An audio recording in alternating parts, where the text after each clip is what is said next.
Este é o Tribcontcast Tributário para Contadores. Meu nome é Luciana Ricó, jornalista, e hoje nós estamos dando continuidade à série Reforma Tributária por Grandes Tributaristas. E hoje nós vamos falar sobre um dos tributos que mais controversos da reforma tributária do consumo, que é o imposto seletivo. E para falar sobre isso, nós temos a honra de receber aqui o professor José Maria Arruda de Andrade. Ele é graduado em Direito, livre-docente em Direito Econômico e Economia Política e doutor em Direito Tributário pela USP. Pós-doutorado em Economia pela Escola de Economia da Fundação Getúlio Vargas. Ele é pós-doutorado em Direito Econômico no Max Planck Institut de Munique, na Alemanha. Ele é presidente do Conselho de Intercâmbio Acadêmico Aduaneiro e do Instituto de Pesquisas de Direito Aduaneiro, do qual é membro fundador. Ele é diretor executivo do IBDT. Ele é membro do Conselho de Altos Estudos de Finanças e Tributação da Associação Comercial de São Paulo e autor de diversos livros, artigos, entre eles aqui, O Imposto Seletivo e o Pecado, Juízos Críticos sobre a Tributação Saudável, que é relativo ao tema que nós vamos tratar hoje aqui no nosso podcast. Seja muito bem-vindo, é um prazer recebê-lo. Prazer é todo meu, boa tarde, um prazer estar aqui, parabéns pelo podcast que eu tenho acompanhado pelo YouTube. Eu vou aproveitar para cumprimentar os meus colegas Pérez Andrade e Marcelo Massaro. Oi, Pérez, oi, Marcelo, tudo bem? Olá, Luciana, Marcelo, professor José Maria Arruda, um prazer, uma honra.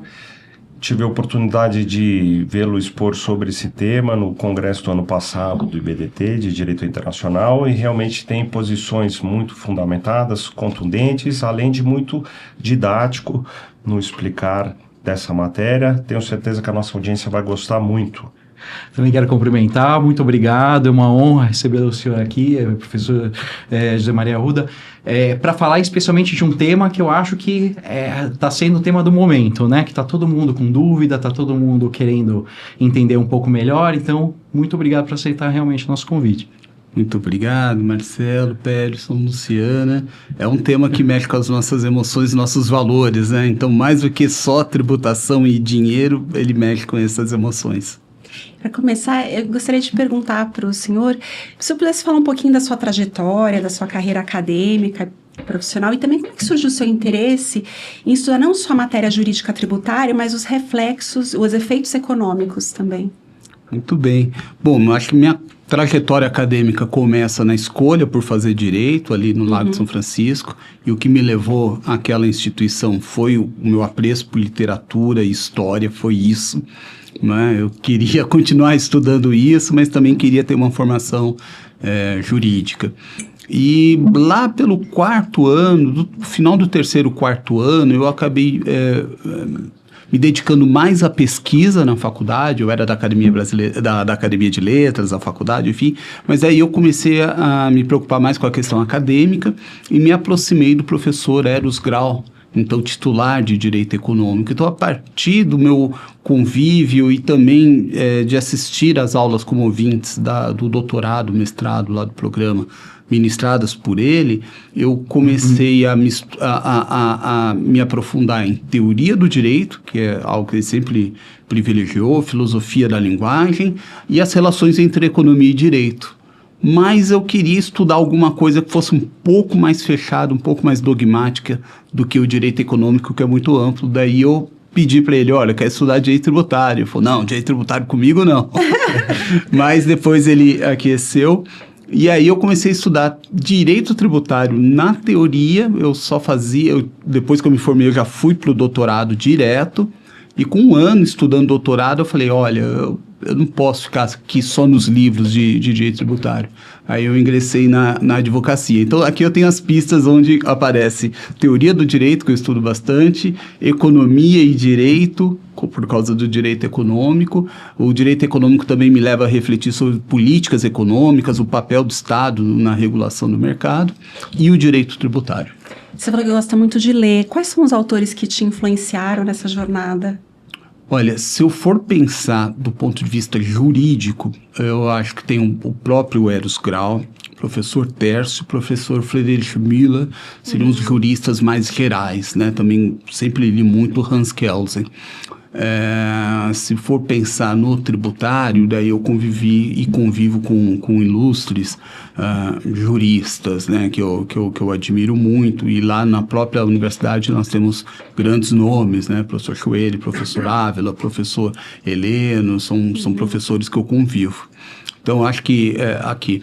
Agora, como eu sempre busquei teoria do direito, né, quer dizer, eu tenho uma base de estudo que me levou muito para uma filosofia da linguagem que não aceita muito essa ideia de que eu posso ler a Constituição somente pensando a favor do contribuinte ou a favor do Estado, né? Então, a partir da filosofia da linguagem de Wittgenstein, que é um filósofo austríaco, teoria da argumentação do Stephen Tullman, então são autores que eu trabalhei bastante no meu doutorado.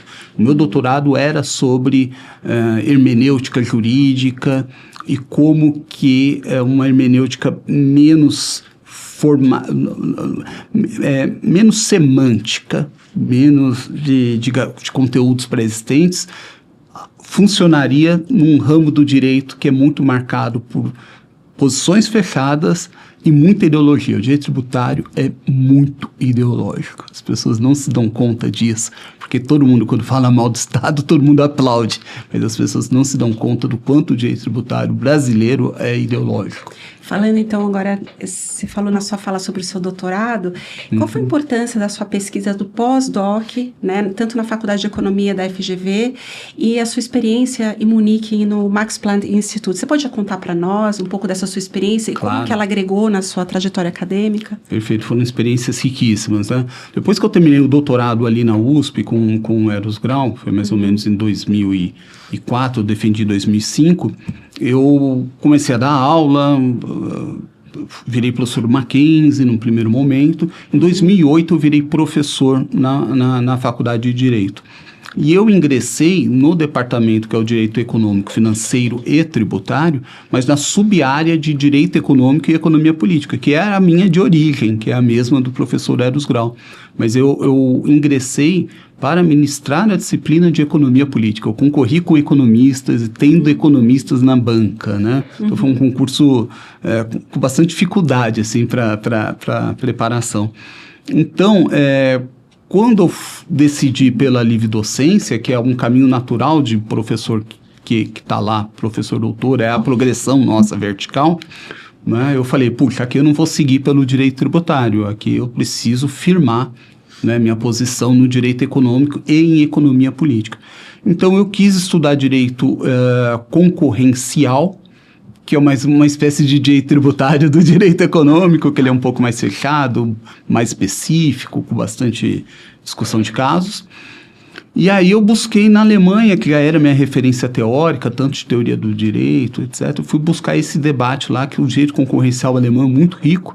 E encontrei no Instituto Max Planck de Munique a grande referência desse tema, que é o professor Josef Drexel, com quem eu mantenho contato até hoje. Então eu fui lá estudar um fenômeno que então era até que recente, com menos de 10 anos, que foi uma reforma do direito concorrencial europeu a partir de uma maior projeção, maior uso de técnicas econômicas, que eles chamam de More Economic Approach. Né? Então, por isso que na minha livre docência virou economicização do direito concorrencial. É mais a tradução literal da expressão em alemão, né? Que eu vou evitar de falar aqui, que não vai agregar muito. Então, essa foi a minha experiência. Depois, como eu sempre continuei atuando com direito econômico, direito tributário e até direito financeiro, eu comecei a ter uma atuação já de estudos e também de reforma tributária.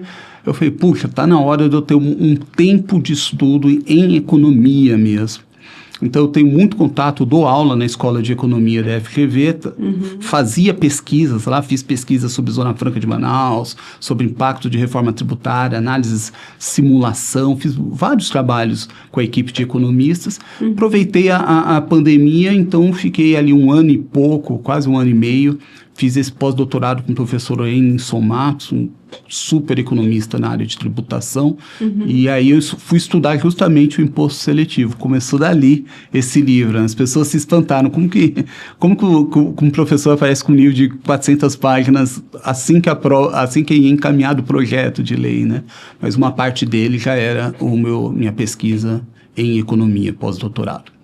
Então, antes da gente entrar propriamente dito no tema do imposto seletivo, a gente gostaria de saber qual é a sua impressão geral, a sua opinião sobre a reforma tributária do consumo no Brasil. Se você acha que houve um avanço, não só em termos tributários, mas em termos econômicos, se nos objetivos gerais, se vamos atingir uma maior segurança jurídica, uma melhoria no ambiente de negócios no Brasil, não só para os brasileiros, mas para os investidores estrangeiros. Qual que é a sua visão sobre isso? Eu acho que, como resumo, Luciano, eu posso dizer que eu sou favorável à reforma tributária e vejo importantes pontos de avanço.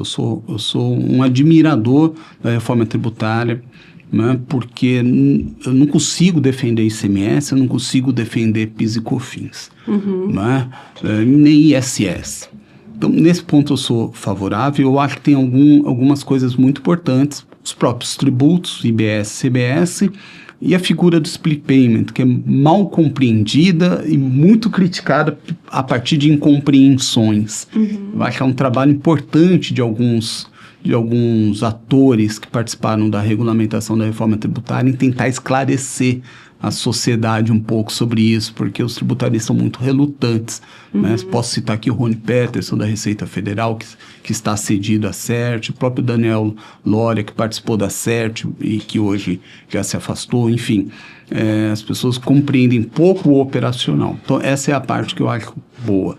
Eu sempre fui crítico à reforma tributária, no começo muito mais, depois menos, mas ao modelo teórico. Eu nunca vi uma boa reflexão sobre o Brasil que partisse de algum organismo internacional de nações centrais, como a OCDE. Nunca. As grandes reflexões, as que eu considero as mais importantes sobre a América Latina e Brasil, vieram de pensadores latino-americanos e brasileiros. Posso citar aqui a CEPAL. Então, quando eu vejo brasileiros encantados com aquelas ideias todas de esse aqui é o estado da arte, do que se recomenda lá fora, precisamos fazer isso para agradar, eu não consigo pensar em nada mais do que um bom selvagem, né? Aquele que aprendeu a falar uma língua e sabe se portar à mesa com seus talheres à moda francesa ou italiana, percebe? Então, eu vejo pouca reflexão crítica e muita importação de ideias. Então, eu era crítico quando se falava alíquota única, desrespeitando aspectos regionais. Então, eu já escrevi sobre tudo isso, né, em textos de divulgação, eu tinha uma coluna no Conjuro, enfim. A reforma tributária aprovada é o debate nacional, então ela fica muito mais parecida com isso. Sim, os tributos que já foram testados na experiência internacional, pensando no Brasil, né, com as nossas características. Então, sim, eu vou ter um desnível de alíquotas, eu vou ter níveis, né, de isenção, de alíquota reduzida, outra reduzida e o normal. Né? E o imposto seletivo pode até ser um sobretributo. Então, é uma visão, eu tenho um balanço positivo. Tinha muita crítica quando fica só no modelo teórico, só naquilo, a OCDE assim, o Brasil deveria ser assado. Eu acho que isso aí é uma certa pobreza acadêmica nisso. Vejo com bons olhos alguns avanços. Acho que o principal disso, eu acho que a parte principal, o núcleo, está nas plataformas digitais. É como a gente vai implantar isso. Pode dar muito errado, mas tem um espaço para dar muito certo a partir de plataformas digitais. Eu nem precisaria ter um imposto único, eu poderia ter os municipais, estaduais e federais, desde que todos usassem a mesma plataforma. Cheguei a falar isso no passado, não é? Mas comitê gestor é um problema, processo tributário é um problema, tem muitos desafios. As pessoas ainda não se atentaram ao tamanho do rinoceronte chamado comitê gestor. As pessoas estão com medo do comitê gestor, mas estão pensando em processo. Elas não pensaram na estrutura do direito administrativo, da burocracia. Né? Que é o orçamento agora, que está dimensionado para o primeiro ano de comitê gestor, é baixíssimo, não vai dar nada. Daqui a pouco vai ter quadro de carreira, isso vai longe.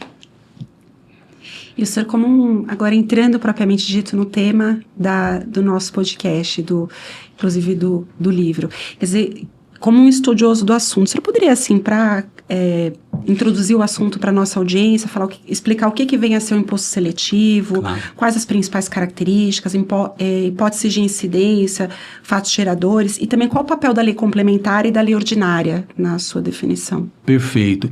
Eu vou começar bem do básico, né? O imposto seletivo ou imposto sobre pecado, essa expressão existe mesmo na literatura internacional, Sintex, né? Ele é o começo da tributação sobre o consumo, ele não é a novidade, ele é o começo. Mais recente veio a tributação do estilo crédito-débito ou IVA, isso veio depois com racionalização. Então, na experiência medieval caminhando para a modernidade, os primeiros tributos que não fossem por patrimônio ou por renda eram sobre consumo de produtos específicos. Geralmente, bebidas alcoólicas, fumo. Ou seja, bebidas e fumo estão lá na origem desse imposto até hoje, né, na experiência internacional. Então, esse é um imposto seletivo, é um imposto que seleciona bens ou serviços, né, notadamente produtos. Por quê? Por várias razões, e cada época tem a sua justificativa política. Em um determinado momento é porque são produtos relevantes, de alto consumo, mas também denotavam uma certa capacidade, ou também um certo conflito moral, como álcool, como cigarro, então mexia um pouco com os valores do paternalismo cristão, né? Então havia uma justificativa para isso, e em vários outros momentos por puro oportunismo fiscal. Né? A gente tem muito de oportunismo fiscal. Há pouco tempo, muitas alíquotas majoradas de energia elétrica, telecomunicações. Quer dizer, o que é isso senão a facilidade do Estado de criar uma alíquota alta de ICMS? Então, é isso que eu estou chamando de oportunidade. Né? É fácil capturar tributo. Então, esse é o seletivo, ele seleciona. Né? Então, ele é discriminatório por natureza, não se fala nele num primeiro momento em igualdade. Eventual conflito jurídico de isonomia vai se dar quando se tratar da eleição de quem entrou entre o grupo, né? Ou eventuais concorrentes que ficaram de fora. Quando eu falo que existe a reforma tributária da teoria, dos relatórios, do CDE, dos organismos internacionais e a real, né? O imposto seletivo é um belo exemplo. Quanto mais eu vejo debates sobre o imposto seletivo, que são sempre riquíssimos, com pessoas muito interessantes falando, mais eu também percebo que muitas vezes eles estão falando de imposto seletivo teórico. O que é o imposto seletivo teórico? É aquele que combate externalidades negativas, ou seja, as pessoas consomem bens e serviços que fazem mal para a coletividade, então aqueles agentes econômicos e aqueles consumidores precisam, de alguma forma, ressarcir esse gasto. E como que você faz isso? Você coloca o prejuízo espalhado para todos dentro da decisão econômica do preço. Então, se 10% daquele valor é o que faz mal para a saúde, para o meio ambiente, etc., você coloca um sobrepreço, porque ao aumentar o preço, você diminui o consumo e a produção. Então, você traz uma espécie de equilíbrio, né? Quer dizer, isso é uma literatura do século passado, já com 100 anos, riquíssimo, debate riquíssimo. Essa é a teoria, essa é o que vai estar no manual. Quando você vai analisar a realidade dos países, isso é só um ponto de partida. Então, por exemplo, eu vejo impostos seletivos com muitas aspas na nossa experiência atual já. Quer dizer, toda alíquota que sobe muito, por exemplo, de CMS para pegar bebidas alcoólicas, etc., eu já vejo ali uma seletividade. Quando o PIS e COFINS acaba funcionando às vezes como seletivo em certos regimes especiais, eu já vejo ali. Quando o IPI atua, né? Quer dizer, então eu consigo ver discriminação versus geral, né? Quando eu vou falar de imposto seletivo, se eu acredito que se trate de uma novidade recomendado pelo Banco Mundial, pela OCDE, pela Organização Mundial da Saúde, eu não estou compreendendo o meu sistema atual. Então, para cravar a minha resposta, o imposto seletivo criado no Brasil não é o imposto seletivo da literatura econômica e jurídica. Quem se perde nisso está olhando para um teatro de sombras, está buscando um tributo extrafiscal que vai melhorar as decisões da saúde, que vai melhorar o ambiente. Não é isso. O imposto seletivo só tem esse nome. A forma como ele... Quando eu estudei, eu estudava assim. Quando ele foi para a emenda constitucional e para o projeto de lei agora transformado em lei, ele virou outra coisa. Ele virou um imposto com uma forte missão arrecadatória e que não entrega esses resultados de meio ambiente. Veja, não é porque eu sou contra o imposto seletivo teórico, eu sou contra como foi feito. Uhum. Agora, sobre esse tema ainda da reforma tributária, na opinião do senhor, você acha que a reforma tributária ela conseguiu eliminar essa dicotomia que a gente tinha de prestação de serviço e mercadoria? E como a lei complementar e a Constituição Federal blindam de alguma forma essa discussão, e se ainda a gente tem espaço para ter ainda algum tipo de discussão, algum tipo de contencioso em cima desses conceitos? O contencioso, a litigiosidade não vai sumir, porque ele é um dado cultural, ele é um dado institucional. Os agentes fazendários desconfiarem, buscarem situações, ou na dúvida, vou autuar para ver que depois ele se defende, isso vai continuar, e os contribuintes buscando discutir. Isso não se elimina. A nossa reforma tributária não é uma reforma puritana. Ela não parte de uma recusa da sociedade em discutir tributos. Ela parte de uma... começa na academia, FGV, CECIF, esse protagonismo, mas vem de uma decisão política de entregar um sistema melhor. Né? Mas ele não muda.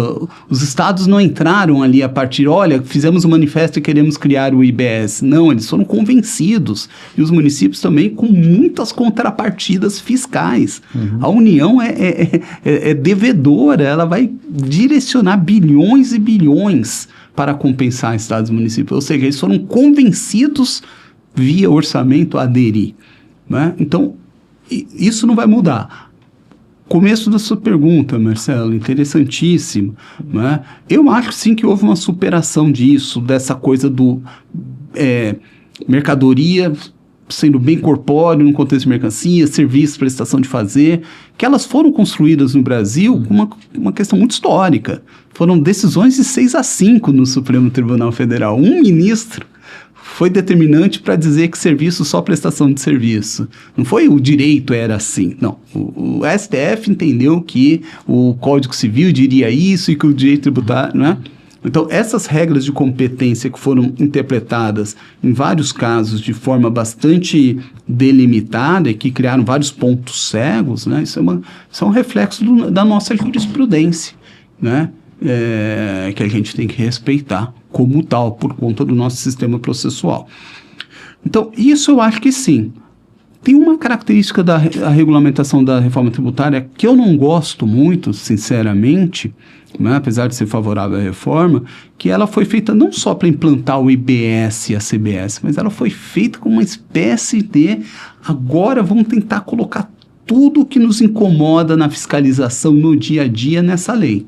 Então é assim, fato gerador, a oferta do produto, a disponibilização, não sei o que, a distribuição, se o marido ou a esposa entrega um brinde, né? O que acontecer primeiro, né? Uhum.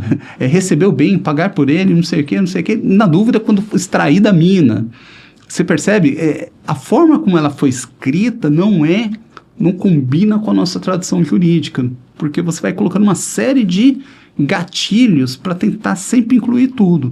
Daí que você já não fala mais só de consumo, você começa a falar de receita de aluguel da pessoa jurídica, mas agora também da pessoa física, porque senão vai ter um planejamento tributário. Então, tem uma série, eu falo que tem um monte de regra anti-elisiva específica.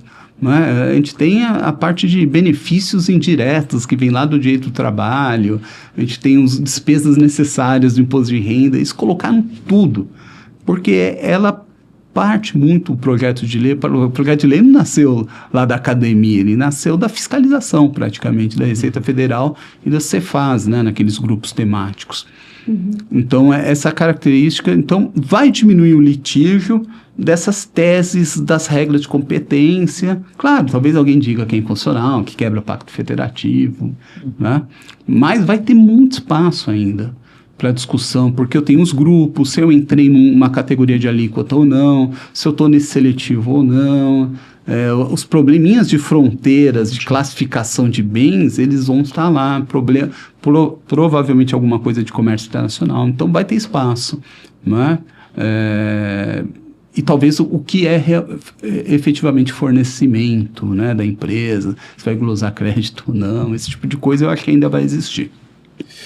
Agora, professor, falando um pouco mais especificamente do seu livro, eu também vi uma manifestação sua ali no Senado, em que o senhor coloca que, na verdade, nós não criamos um imposto seletivo, né? Fizemos um retrofit do IPI. Achei interessante porque espelha bem o que o imposto seletivo acabou se tornando, porque ele acaba importando todos os problemas que já tínhamos com o IPI. O senhor fala de criação de artificialismos, a guerra entre produtores de produtos semelhantes, né, que vamos enfrentar também com o imposto seletivo como ele foi planejado. Mas também no seu livro você coloca que não podemos perder de vista que, vamos dizer, foi colocado como fundamento da instituição desse tributo uma necessária e desejada influência de comportamentos, quer dizer, tem um caráter de extração fiscal.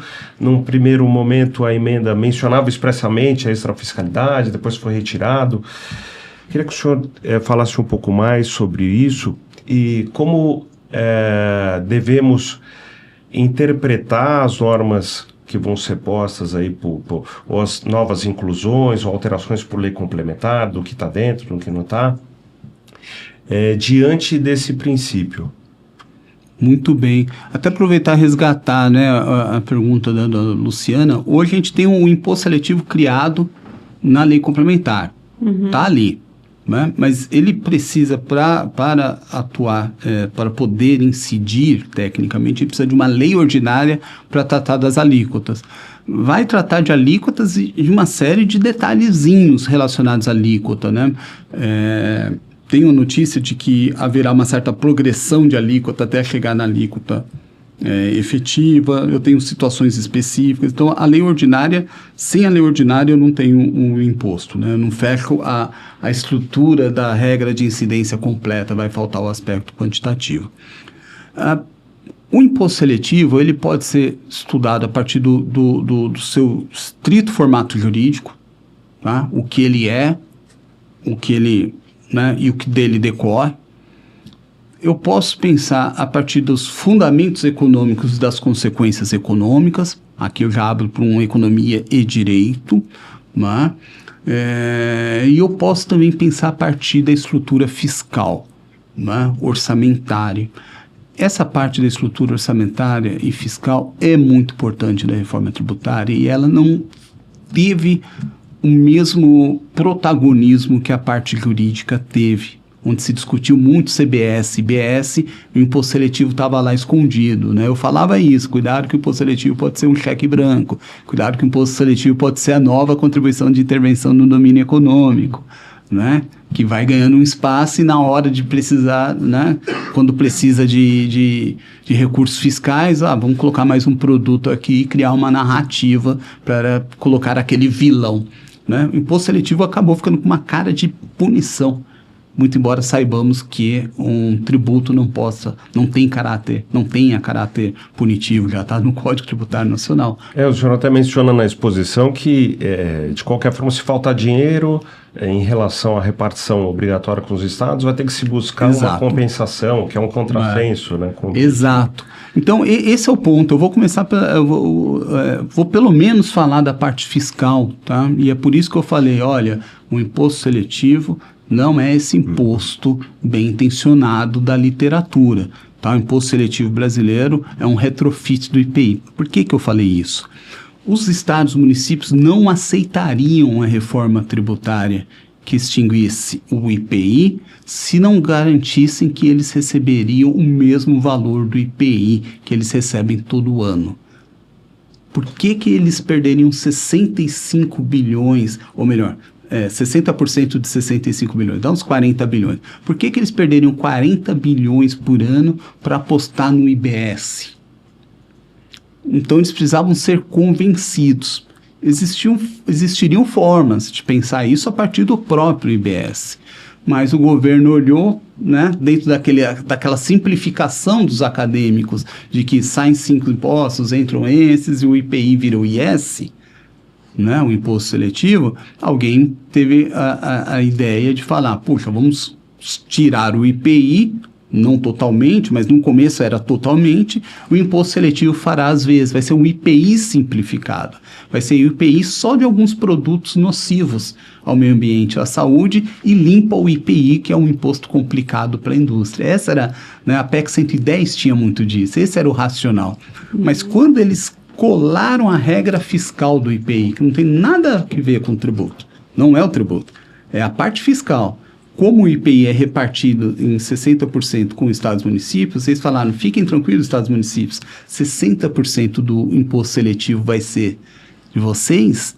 Eu, como um advogado, sabe aquela coisa, eu não deixaria meu cliente assinar esse contrato, eu jamais deixaria o ministro da Fazenda, um presidente da República, topar essa regra. Porque matou o imposto seletivo ali.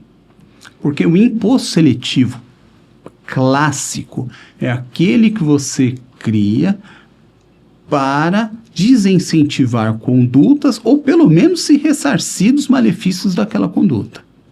É isso a calibração. Então, quando você vê hoje algumas cidades onde as pessoas fumam menos, às vezes você viaja para um país, vê muito menos fumantes, etc., você fala, um imposto sobre o cigarro, ele tem que funcionar sem saudades.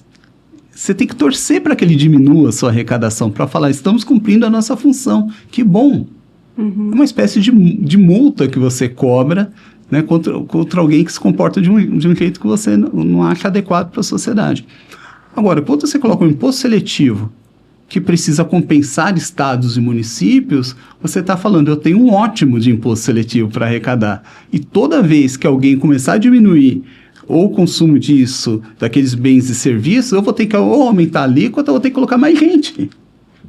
Ou seja, é o fiscal dominando o tributo. É o rabo balançando o cachorro, se quiserem usar essa figura clássica, né? Tem um erro aqui. Tem um erro. Não é assim na literatura estrangeira, que todo mundo gosta tanto de citar, né? Não funciona bem. Alguém pode falar, não, mas se o imposto seletivo ficar abaixo desse número mágico de 65 bilhões, em média, tudo bem, porque daí é só aumentar a CBS. Não. Por também razões fiscais e orçamentárias.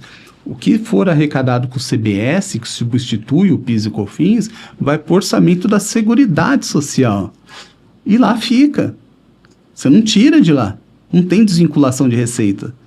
Então, o que é arrecadado do CBS, acabou, vai para a Seguridade. A Seguridade demanda recursos. Demanda. Ela é a nossa seguradora. Então, eu não posso usar a CBS para compensar os estados e municípios.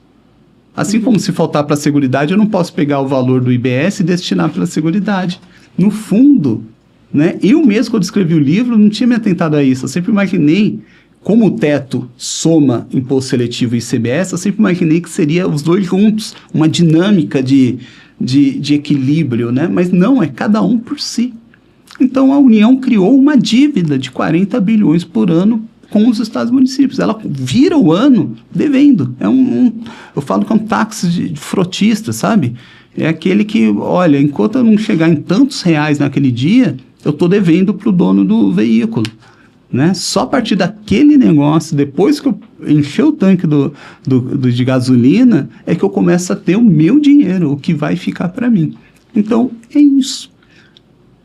Então, é por isso que eu falo, olha, não é por isso que eu falo que ele é predominantemente arrecadatório, né? Foram pegar no meu pé falando, mas todo o tributo extrafiscal é arrecadatório. Eu falei, não é isso que eu estou falando. Estou falando uma coisa mais séria. Então, o senhor acha que a gente vai ter um imposto seletivo totalmente desvinculado e com fins arrecadatórios? Toda a função dele não vai ter função seletiva. É isso que eu gostaria de falar para os profissionais da saúde. Nos outros países e tudo mais, vai ser totalmente arrecadatório. A função dele é arrecadatória, ainda que ele tenha consequências nos comportamentos humanos. Não é? Ele é arrecadatório. É isso que eu gostaria de falar para um profissional de saúde que, com toda a razão, está preocupado com o problema de excesso de peso da sociedade, o problema das doenças não transmissíveis, com todos os motivos. Esses são os verdadeiros heróis desse país. Eles estão na batalha, na frente da batalha. Mas eu diria, olha, se fosse CBS, vai para a Seguridade Social. Mas o que ele teria? A CBS vai para... O IBS, ele vai para pagar a adesão dos estados e municípios à reforma tributária. Mas uma curiosidade, o que ele teria que ser feito para mudar ele para ser parecido com esse imposto da literatura que o senhor estudou? O que tipo de melhoras teriam que ser feitas nele para ele ter realmente esse fim, aquele teoricamente deveria ser destinado a fazer esse equilíbrio aí do...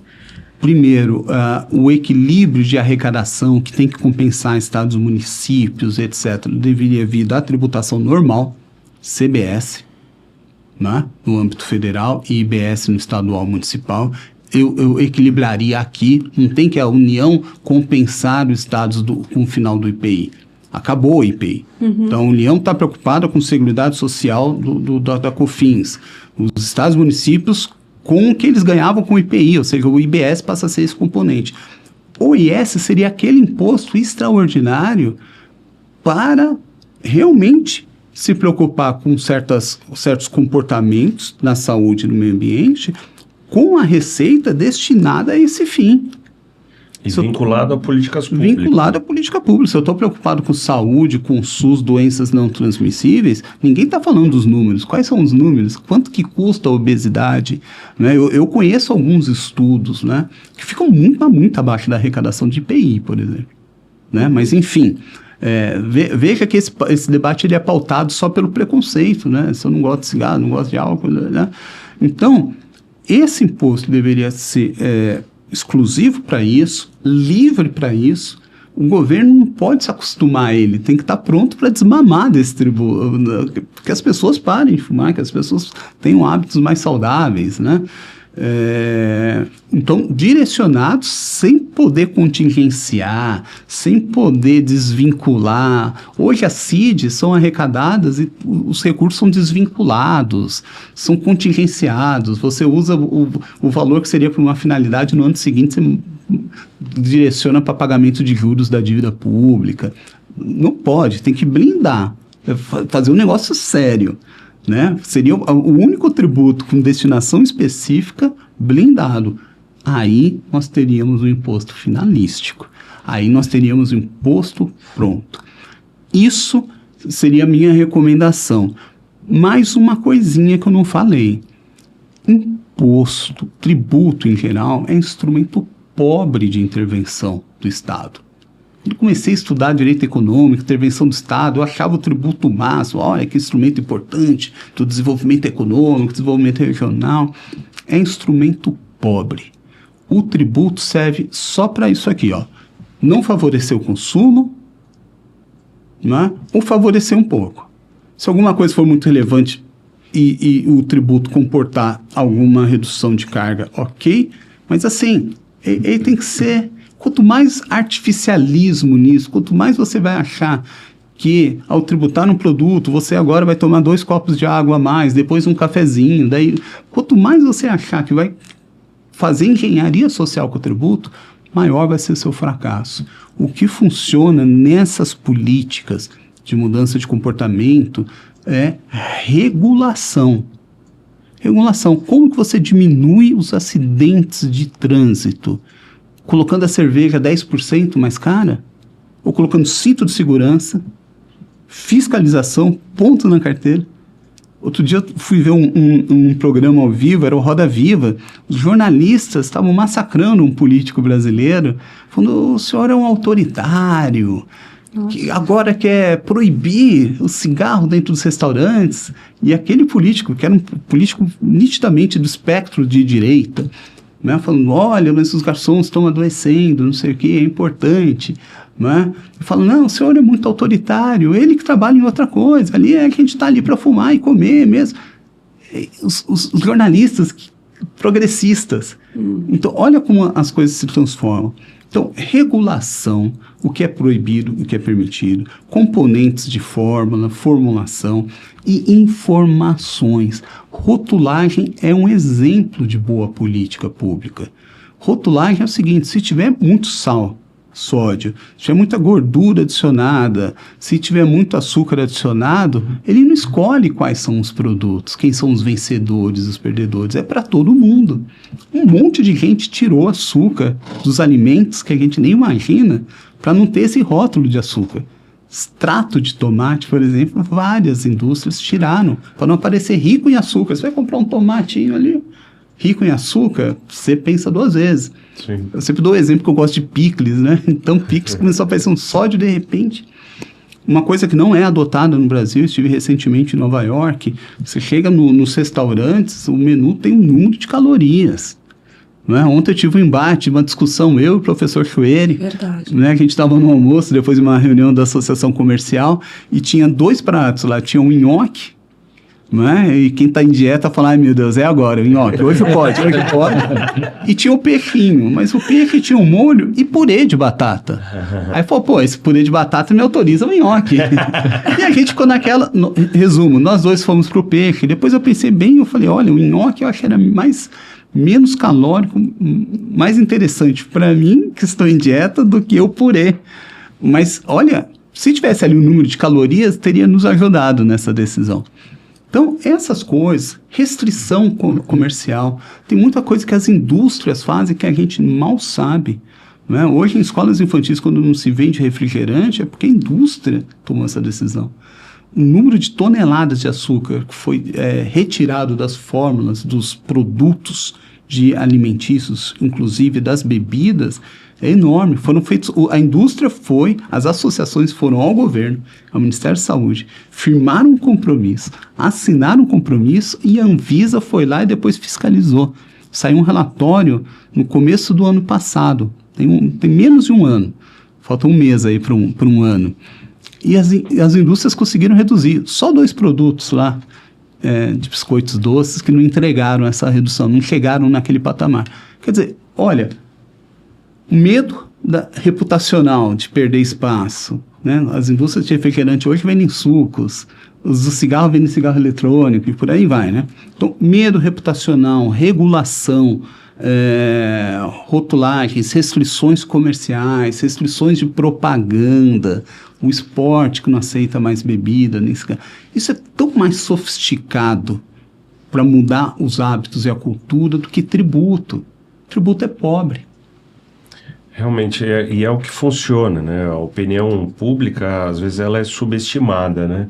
Mas basta, como o senhor mencionou, rotulagem, quem não quer comprar alimentos mais saudáveis para a família? É óbvio que as pessoas olham isso tem um efeito prático muito maior do que a tributação mesmo. Agora, falando do imposto seletivo e de alguns temores do mercado, né? Ele deve ter uma incidência única, né? Sim. Mas, não obstante, existe um temor de que ele acabe se acumulando ao longo da cadeia, porque ao longo da cadeia produtiva, em diversas fases do processo produtivo em relação aos insumos. Porque tem o item final é tributado e o insumo também. Uhum. Como é que deve ser a interpretação das normas para que essa cumulatividade não ocorra, já que não existe um mecanismo de devolução? Perfeito, né? Essa também era uma preocupação minha quando não existia o projeto de lei. Eu acho que o projeto de lei, nesse ponto, ele foi bem, ao ser comedido nos produtos e os bens e serviços que sofreram incidência.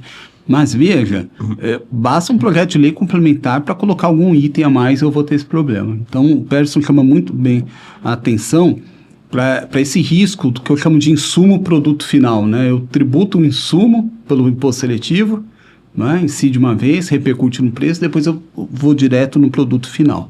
Então, houve uma preocupação agora em só tributar produto final, tirando a extração de minérios, que é um capítulo à parte dos seletivos. Fico à disposição para tratar disso, mas é um capítulo à parte, tá? Então, você vai ver que até o refrigerante, por exemplo, é aquele produto pronto para o consumidor. Se a gente for ver, ele não pega nem as cápsulas de refrigerante, que existem algumas máquinas, né? Nem aquele da máquina de refrigerante, porque não está pronto para o consumidor, né? Ele vem na forma de 2 tanques ali, sei lá, 2 recipientes, para depois serem misturados, ou 3, né? Então, houve essa preocupação. Agora, a gente tem que sempre olhar para a história, né? O ICMS, substituição tributária, ele começou tímido também. Foi uma autorização por emenda constitucional para situações muito específicas onde o ICMS poderia ser antecipado, prevendo um preço final, né?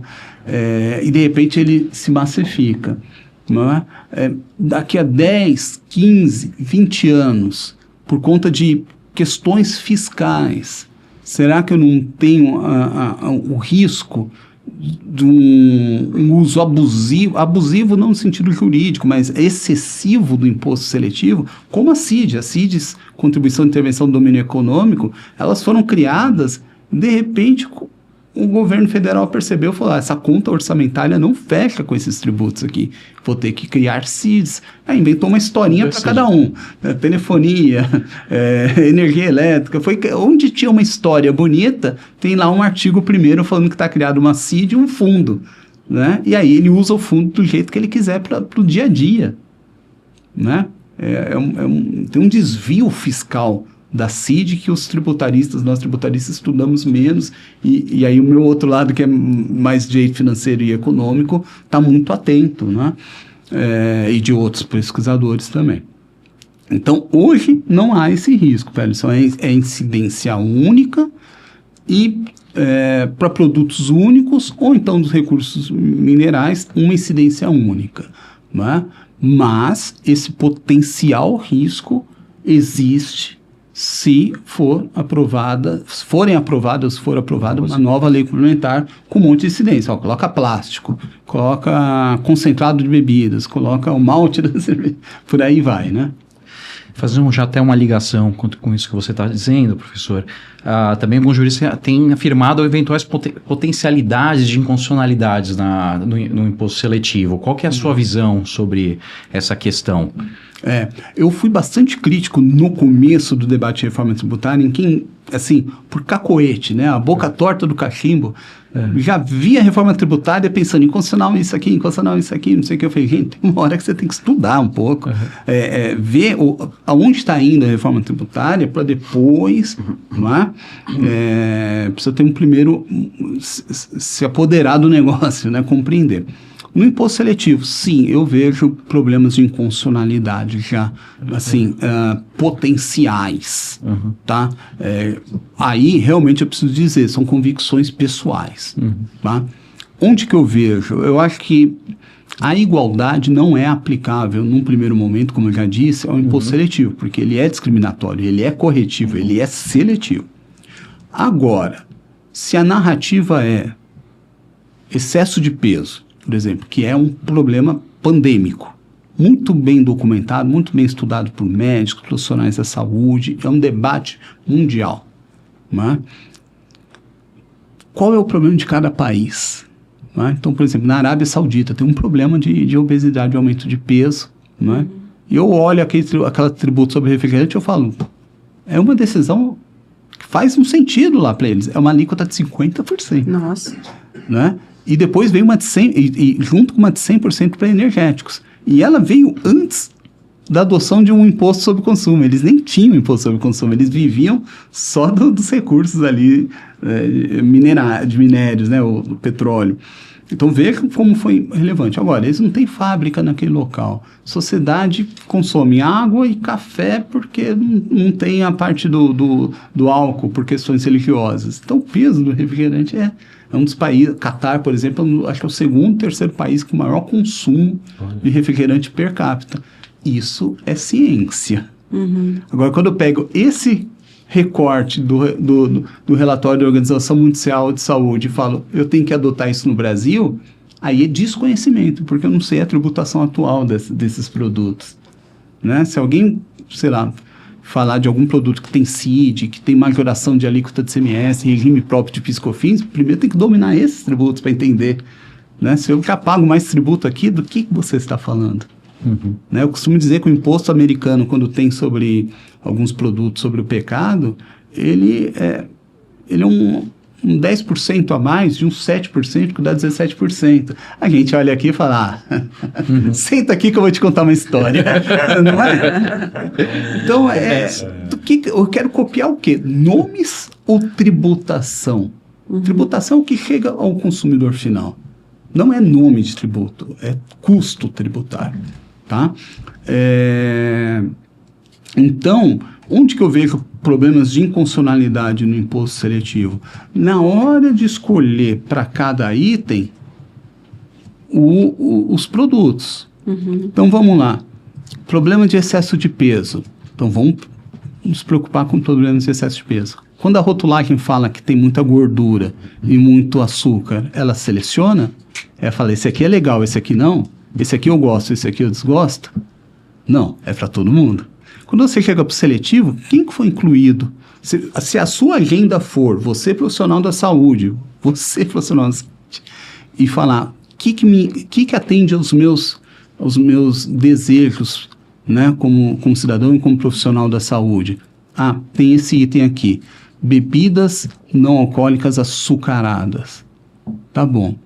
O que isso significa? É um NCM só com açúcar, tira o zero, né? Então é só um NCM, fica chá pronto açucarado, refrigerante, né? E algum preparado de água gasosa, aromatizado. Só. O que isso representa na dieta da família brasileira, dados de IBGE. Não vou copiar agora o Catar. Não vou pensar nos Estados Unidos.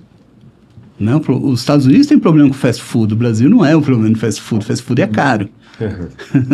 Não é a população, o problema não é de fast food. Não é? Então, quando eu chego para o Brasil, o que significa isso? Ah, isso aqui é 3,4% das calorias ingeridas durante o ano pela família brasileira. Então tem um teatro aqui. Tem um teatro. O que eu estou deixando para trás? Todos os alimentos que engordam, eu estou tirando bebidas outras açucaradas que não sejam água gasosa, então compostos lácteos. Basta dizer que aquelas piadinhas de planejamento tributário já estão prontas, né? Eu dou aula de planejamento tributário, né? Primeira lição de planejamento tributário. Compre um quisuco, compre água, misture. Pronto, você não pagou imposto seletivo. Porque só o refrigerante paga, se for em pó. Compre uma cápsula de refrigerante, parabéns, você não pagou imposto seletivo. Né? Então, é complicado. Quando você pega fumígeno, você pega todos os fumígenos. Então, tá ali. Né? Você pode não gostar do imposto seletivo. Mas, se você aceita o imposto seletivo, o fumígeno foi para todo mundo. A preocupação do setor é a alíquota só. Se vai aumentar o que eles já pagam de IPI. Né? Quando você começa a fazer esses recortes artificiais, começa a ficar questionável o aspecto da isonomia, da interferência na livre iniciativa e nos desdobres concorrenciais. Quer dizer, estou subsidiando outras bebidas açucaradas, inclusive energéticos, que ficaram de fora, porque quando a pessoa quiser aquele açúcar de repente com um pouquinho mais caro, fala, então vou para energético. Na Arábia Saudita, ao contrário, é o dobro. Percebe? Então, assim, é isso. O tributo, ele não é bom para sintonia fina. Sintonia fina, inteligência, quando você direciona para a indústria. Olha, indústria, se você tiver essa despesa aqui, você vai ter um incentivo. Porque a indústria é racional. Tem uma equipe pensando. O consumidor no varejo, ele é reação a preço. Né? Isso tem um efeito de curto prazo. Aumentou um pouquinho aqui, depois o resto é inflação, é Copa do Mundo, o mundo corre, você já não lembra mais. Quantas pessoas sabem qual que é a alíquota da cerveja, do vinho? Só tributarista que sabe isso. Quem bebe, bebe. escolhe sua bebida de acordo com preço e preferências. Então, aqui eu vejo um problema. Nos minérios eu também vejo um problema. Gente, é aquele problema do retrofit do IPI. Se esse imposto singelo, que deveria ser só um instrumento de engenharia social, foi criado e tem que arrecadar 65 bilhões, o que eu faço? Eu pego os principais itens do IPI, bebidas alcoólicas, bebidas não alcoólicas, fumígenos e automóveis, e jogo no seletivo. Por que eles entraram? Eles entraram porque eles eram a maior arrecadação do IPI, para começar. Depois você fala, faz mal para o meio ambiente, faz mal para a saúde. 2, a conta não está fechando. Vamos colocar recursos minerais. Quais? Aqueles que têm mercúrio no rio? Não, os principais. Porque eu estou preocupado com a arrecadação, não estou preocupado com o meio ambiente. Então você pega ferro, no Brasil, gás, petróleo.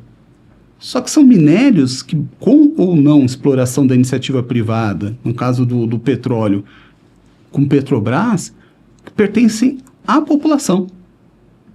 Os produtos do subsolo, uma coisa que a gente aprende de direito econômico, eles não são das empresas, são nossos. Então, o que a União explora como recurso natural dela em prol da sociedade está sendo punido por um imposto, não fecha.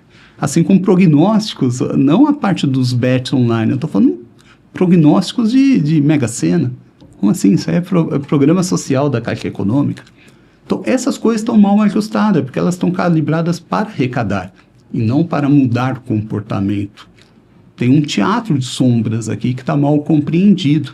Tá? Então, o dos minérios tem esse problema de origem, do que é pecado ou não, e tem uma outra questão que é não a questão da exportação ser proibida e tá vedado mesmo, mas é que eles fizeram de um jeito que, para garantir, é na extração. Então, extrair ferro, eu cobro, incidência única. Depois, a autorização da Constituição é para falar, ainda que você exporte. É assim que funciona. Agora, eu tenho uma tributação sobre o consumo, que é o ato de extrair um recurso mineral para depois comercializar. O IBS-CBS ele é feito para o ato do consumo. Ele é cobrado ao longo do cadeia para chegar a repercutir, né? Então, essa parte eu acho que está mal equacionada dos recursos minerais do imposto seletivo. Eu vejo tensões de inconstitucionalidade aqui, né? Bebidas alcoólicas também, esse artificialismo de falar tanta progressividade, me parece que é um incentivo indireto a bebidas fermentadas, notadamente cerveja, que é uma interferência que o governo não deveria ter. O Ministério da Saúde falou, olha, o brasileiro é cervejeiro, consome cerveja. Cerveja tem alto impacto de produção de glicose, de energia, para excesso de peso e para doenças. Né? E a gente está transformando a cerveja numa espécie de coisa lúdica. Então, tributar um álcool ok, progressão em ter alíquotas de acordo com o conteúdo de álcool faz todo sentido, porque é o álcool que faz mal, não é o malte, não é a água, não é a uva, é o álcool. Então, isso sim faz sentido. Agora, quando eu começo a falar que também pode ser progressivo de acordo com o tipo de bebida ou rótulo, eu estou dando margem para a lei ordinária começar a fazer escolhas de produtos. E aí, de novo, o legislador tributário vai falar, Marcelo, que tal hoje tomar isso ou tomar aquilo? Não é para isso. Deveria, ser mais simples. Perfeito. Professor, fazer minha última pergunta. Aqui uma questão também bastante polêmica. O senhor escreveu um artigo na Revista de Direito Tributário Atual, ano passado, enviado em abril, aprovado também em abril.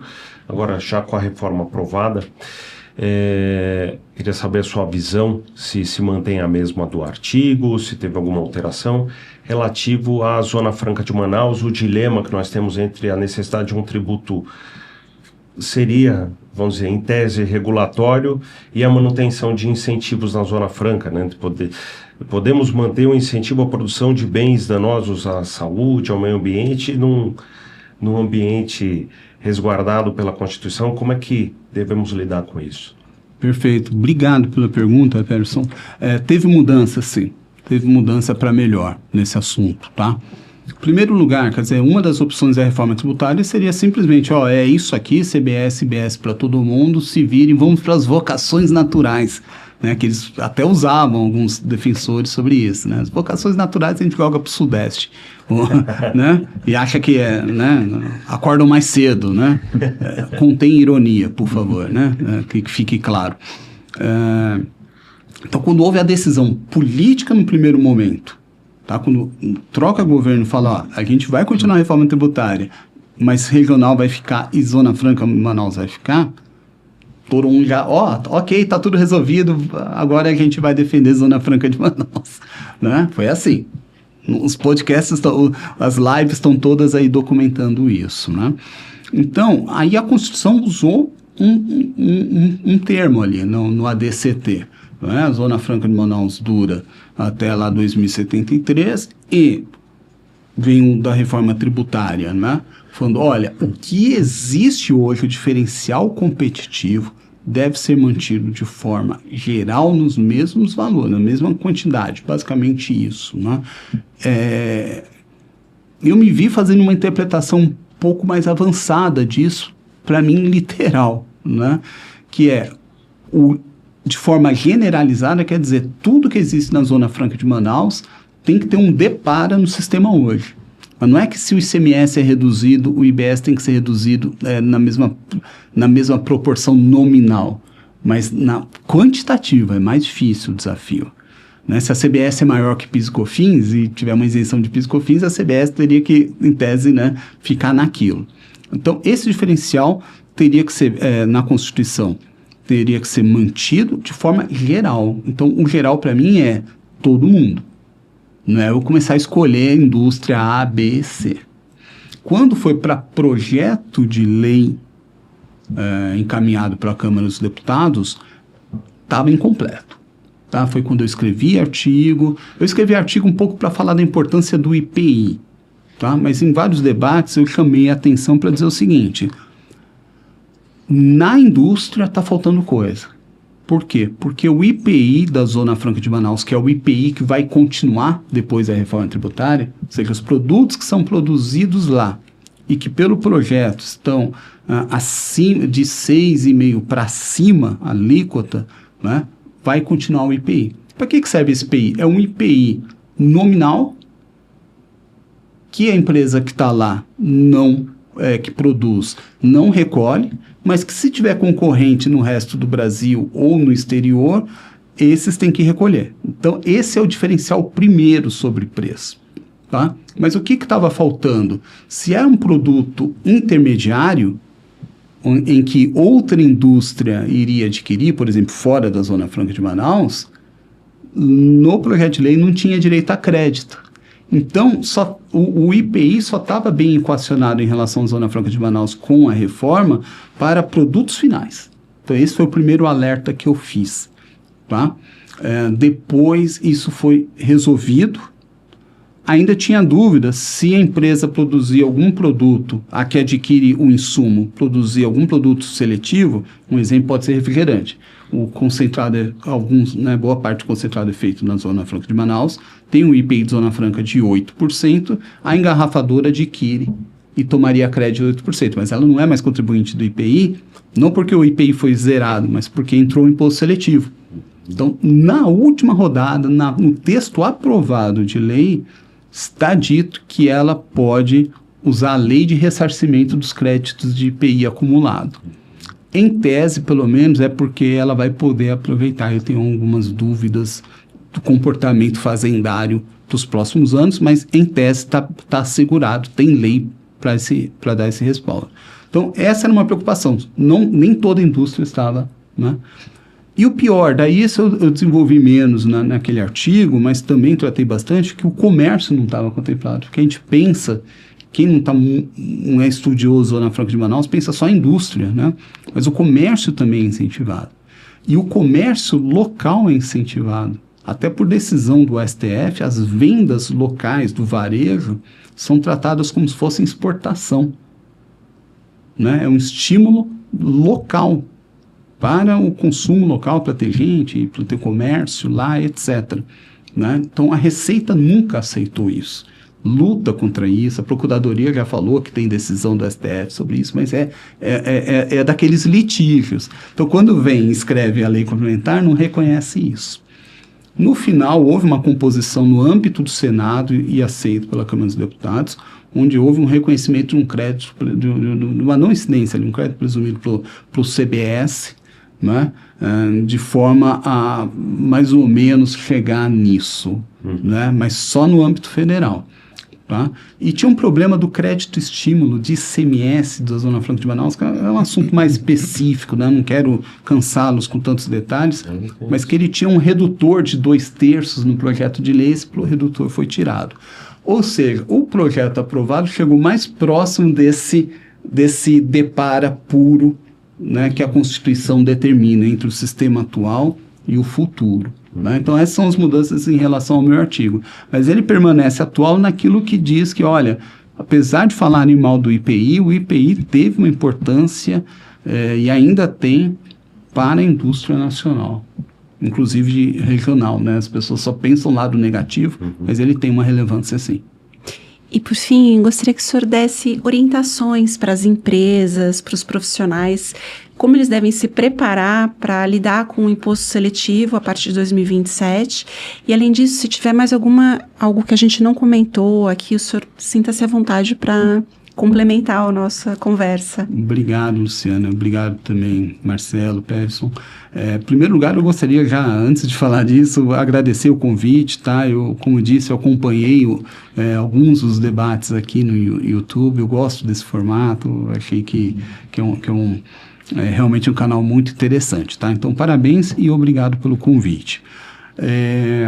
Com relação a recomendações de reforma tributária, uma coisa que sempre me espantou um pouco, e eu atuo nisso, né? Então, eu estou falando agora não como professor, mas pensando um pouco na minha atuação de pareceres e estudos, que é o que eu tenho feito, né? O que eu sempre imaginei foi porque o debate está aí da reforma tributária, um setor nos chama, ou às vezes uma empresa, um grupo de empresas nos chama para discutir um pouquinho de reforma tributária. Eu sempre penso, puxa, eles vão ter já o dever de casa prontinho, no Excel, a repercussão da reforma tributária, etc., né? E às vezes até a compreensão do produto que eles fabricam, quando é indústria, lá no preço final a consumidor. E eu percebi que nem sempre isso era verdade, para não dizer que na maioria dos casos não era. Né? Muitas vezes, apesar das equipes fantásticas de área tributária, de tax, etc., tinha muita coisa sendo discutida ali. Então, toda vez que eu coloquei a mão na massa, e também com contabilistas, com economistas, para avaliar impacto, eu vi que nunca é um negócio simples, em um dia que a gente mata uma série de decisões, pesquisa, mas como que eu vou saber isso? Se eu sou indústria, como que eu vou saber qual vai ser a margem de lucro do varejo, essas coisas. Então, muita pesquisa e muitas surpresas também, né?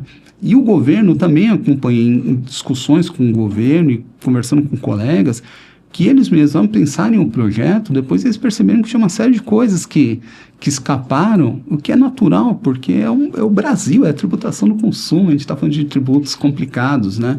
Então, a CERT do Ministério da Fazenda, que é a Secretaria Extraordinária, teve uma atuação assim que precisa ser elogiada.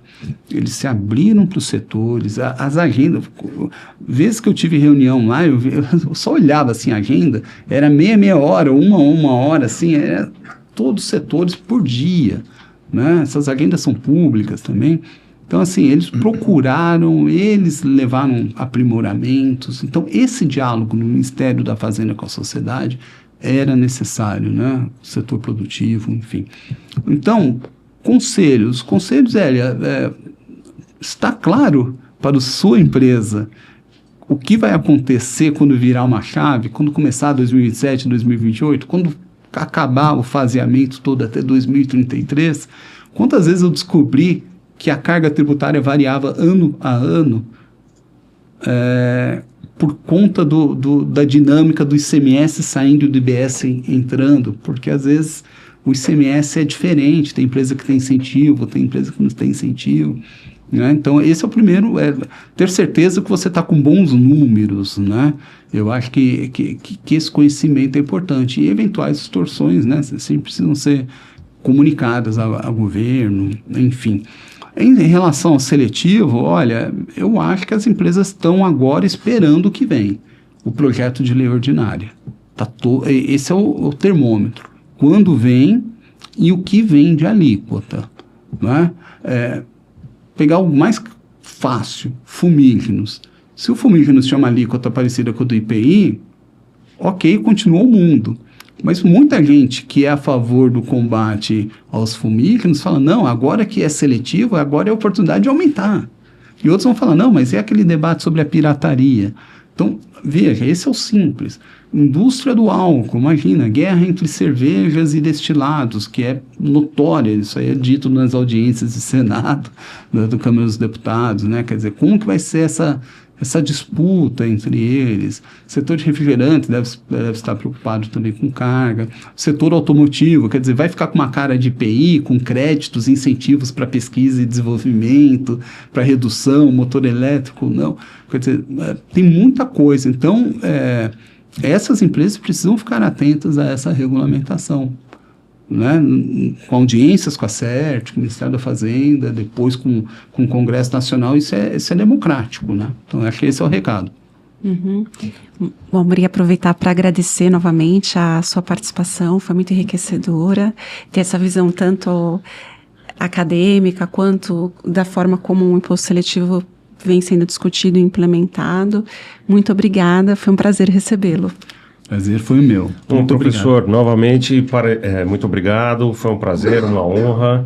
Realmente aprendi muito e tenho certeza que a audiência também. Obrigado. Também agradecer a sua presença, professor, realmente foi muito esclarecedor, acho muitas ideias, muitas questões agora para a gente estudar, então muito obrigado, realmente. Muito obrigado, gente, pelo convite. Parabéns mais uma vez pelo programa, pelo canal.